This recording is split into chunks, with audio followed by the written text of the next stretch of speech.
आज तक आपने सुना होगा कि इब्लीस हमेशा इंसान को इबादत से गुमराह करने की कोशिश करता है, मगर आज की यह कहानी इतनी अजीब है कि इसे सुनकर आप हैरत में पड़ जाएंगे। एक शख्स अंधेरी रात में नमाज अदा करने के लिए अपने घर से निकला। रास्ता बहुत अंधेरा था और चलते हुए उसे ठोकर लग गई। वह मुंह के बल गिर पड़ा और कीचड़ से लथपथ हो गया। गंदे कपड़े देखकर वह वापस घर लौटा, लिबास बदला और फिर से मस्जिद की ओर रवाना हुआ।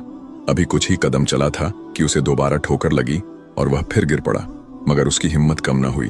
वह फिर घर लौटा, कपड़े बदले और एक बार फिर मस्जिद की ओर बढ़ा। इस बार जब वह घर से बाहर निकला तो दरवाजे पर एक अजनबी खड़ा था, जिसके हाथ में एक चमकता हुआ चिराग था। अजनबी चुपचाप उसके आगे आगे मस्जिद की तरफ चल पड़ा।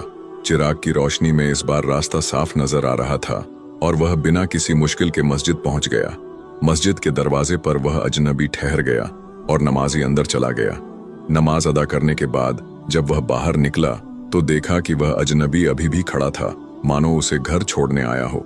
नमाजी को अजनबी पर शक हुआ और उसने उससे पूछा, आप कौन हैं? अजनबी ने जवाब दिया, मैं इब्लीस हूँ। यह सुनकर नमाजी हैरान रह गया और बोला, शैतान मुझे मस्जिद तक कैसे छोड़ने आया? तेरा काम तो लोगों को गुमराह करना है। इब्लीस हंसते हुए बोला, जब पहली बार तू गिरा तो अल्लाह ने तेरे सारे गुनाह माफ कर दिए। जब दूसरी बार गिरा तो अल्लाह ने तेरे पूरे खानदान को बख्श दिया। मुझे डर था कि अगर तू तीसरी बार गिरा तो अल्लाह पूरे गांव को बख्श देगा, इसलिए मैं चिराग लेकर आया ताकि तू बिना गिरे मस्जिद पहुंच जाए। यह सुनकर नमाजी की आंखों में आंसू आ गए।